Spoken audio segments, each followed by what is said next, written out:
Mana hurmatli obunachilar, ya'ni yaqin do'stimizning ofis qismlariga o'zimiz sifatli yaxshi karvonlarni qo'shib berdik.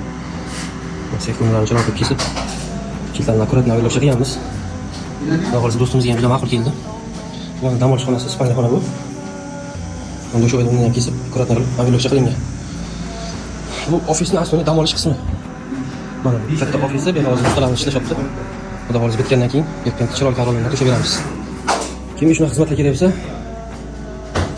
baxa gilamchi xizmatda sog' bo'linglar, salomat bo'linglar.